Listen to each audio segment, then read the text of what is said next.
Today I want to share with you the 150 responses I got from all of you about not only what kind of rig you had, but you also went into a little bit more detail about why you had the rig and your progression of rigs if you have been RVing most of your life. So thank you so much for that. At the end of this video, I'm going to share with you a tour I did with a viewer who stopped by on his way from Las Vegas down to Agile Off-Road, where they were going to have additional upgrades done to their van. It's a custom van, and it was pouring rain, but I thought you'd like to see it because I know I love to tour vans. As you would expect, most of the vehicles that were mentioned were camper vans, but I was really glad to see that it include a much wider audience, in tents and camper trucks and Class A, Class C, everything you can imagine was represented. So I really like that because most of us in our lives have gone through that kind of progression. We've started out in tents, maybe sleeping in a car. We have then maybe moved on to something else. I know we had a Volkswagen Westfalia. But usually there is some kind of progression as we go through our lives because our situations change. And it's also interesting how many people are going from bigger rigs to smaller ones. Although if people are going full time, sometimes they then go up a little bit. But there was obviously a lot of people are interested in more nimble vehicles. And I think as we age and maybe become more unsure of ourselves, it's a little more comforting to drive something that is a little bit more manageable. One of the things that I found interesting was that there were a lot of manufacturers that I've never heard of, and I had to look them up on Google to see what they were. So that's probably a tip for anybody who's looking for a new or a used or new rig, is to get a list of all the manufacturers of whatever class you are considering. I found a nice list that was done by the Russos, and I will link it below if anyone wants to see that.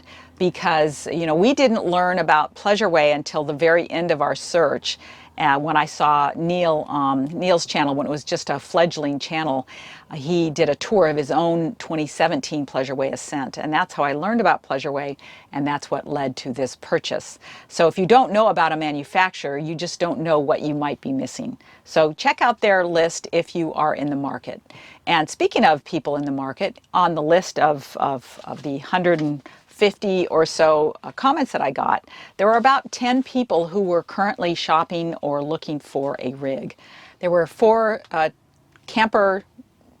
truck campers, whatever you call them. There were 4 of those. There were 4 people with tents that were still tenting. There were 2 schoolies, which I think is very interesting. I love seeing schoolies and I love watching them be built. There were 16 trailers, everything from fifth wheels all the way down to teardrop trailers. As I said, there were mostly Class Bs and Cs, and I really didn't know how to categorize everything. There were 10 Class As. I tried to categorize them in a way that would make sense, but there really is no way. So I ended up, if it was a leisure van, whether it was a B or a C, I put it together. And the same with Pleasureway. So there were 11 road treks, 5 leisure vans, 14 Winnebagos. There was a mixture of 4x4s and 2x4s. There were 31 Pleasureways, and that's to be expected because of the search terms that people use. They're going to find my channel. There aren't that many people who are doing vlogging on a Pleasureway platform. There were 6 Coachmen RVs. There was 1 Advanced RV, and if you're familiar with Advanced RV, you know they make custom vans, and they are like the top of the top, and they can do absolutely anything you want. It's completely, totally custom, but their starting price is like a couple $100,000. And there were, I think, 4 or so Heimers. I think a couple of those were in Europe because Heimer is no longer available in this country, I don't think, but they are over in Europe. And I think that a Heimer is what Manford, the interview I did last year with the cyclist, I think a Heimer is what he has. There were 13 custom or self-built vans, and that, of course, has been a huge trend for several years. a lot of people who are interested in full-time living, I think, lean toward the camper van because it can be a little bit more stealth than having something that pops up. A number of people mentioned that they also had e-bikes or were looking for e-bikes, and people have asked me my opinion about which e-bike to purchase, and I really don't have a whole lot of experience. I've only had 3 e-bikes, but I know that we do like our Rad Minis. I was just asked if I would include a photo of the bike rack that we have. It's a Hollywood rack, and it sits on a Wilco off-road swing-away hitch. It's a 2-inch receiver, and it has the fat tire brackets. You have to order those separate.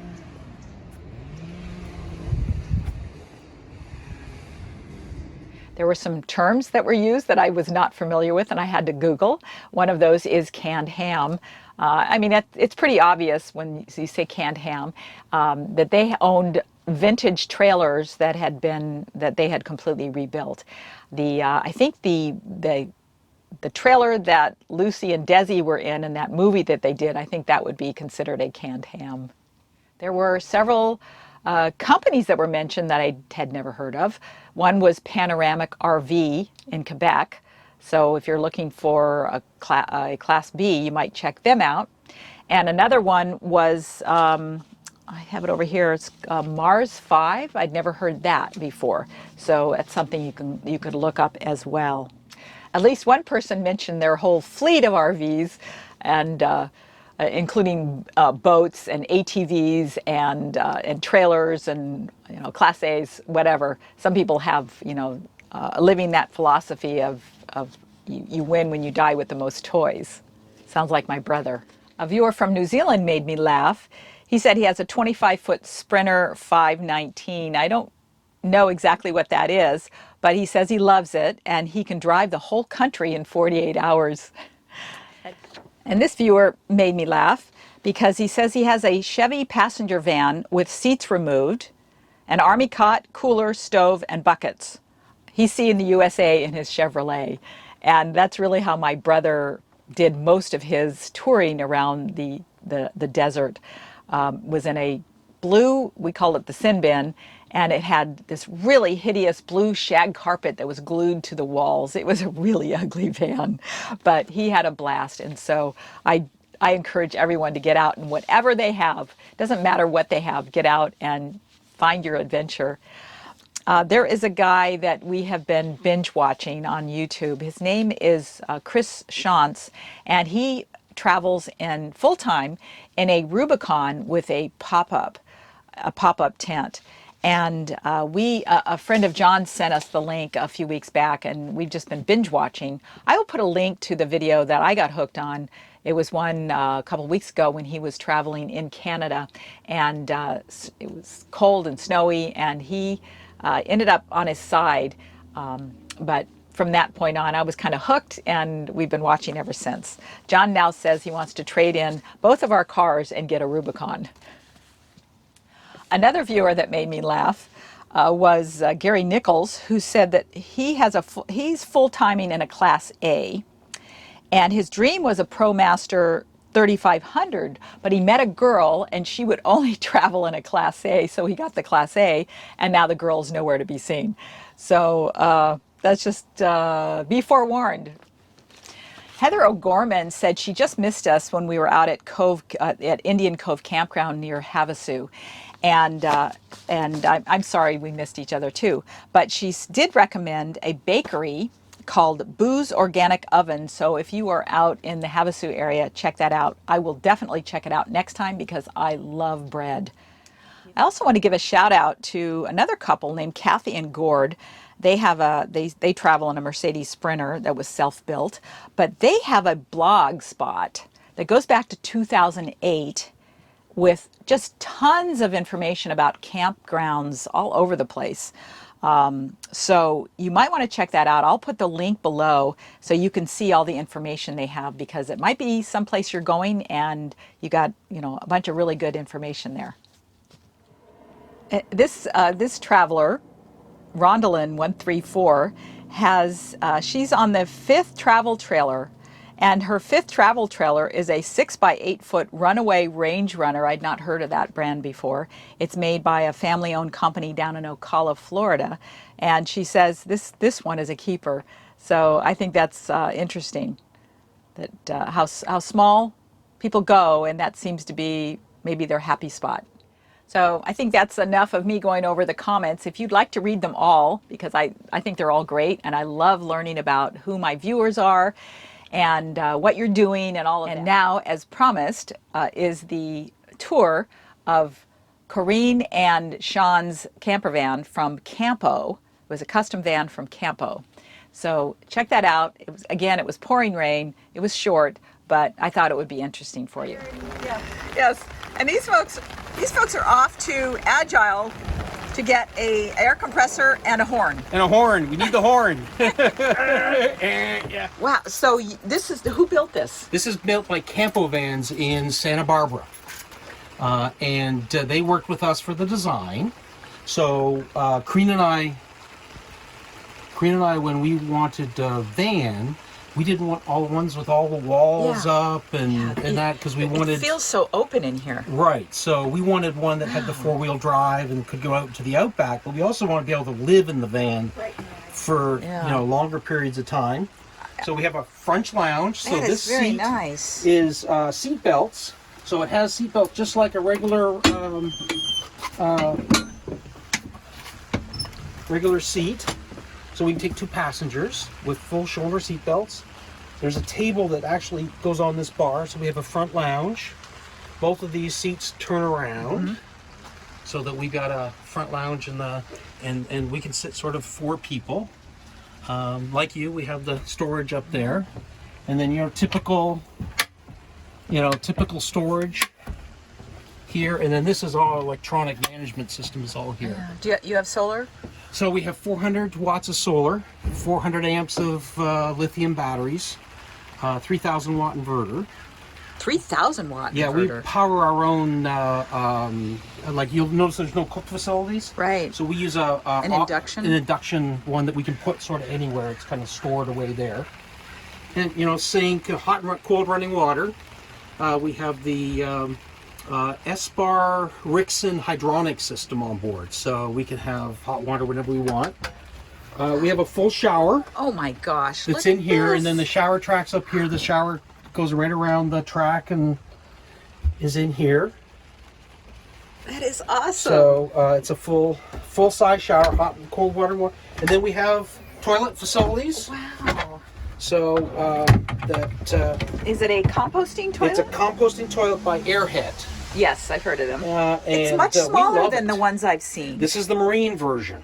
Oh, yes. So it's not the full-size version, so we got the smaller version to fit into the space a little better. Oh, that's awesome. And do you divert the urine to a No, gray tank? we just get rid of every... Okay. we don't live on it full-time, so, for us, we just find it just easier to get rid of the urine every... So you don't have... You do have a gray tank, though, right? We do have a gray tank for this water and the shower water. Okay. So, yeah, we don't want it not disposed correctly. Do we need to wipe up this water here? Yeah, it's fine. Don't worry about it. It'll be fine. It's got all good coating on it. So these are all bamboo, and then they've been all varnished with wood or food grade materials. So and then we have a compressor fridge, full freezer. I am envious. Our fridge and freezer actually work. Yeah. On a hill. And on a hill, yeah. Full fridge. Wow.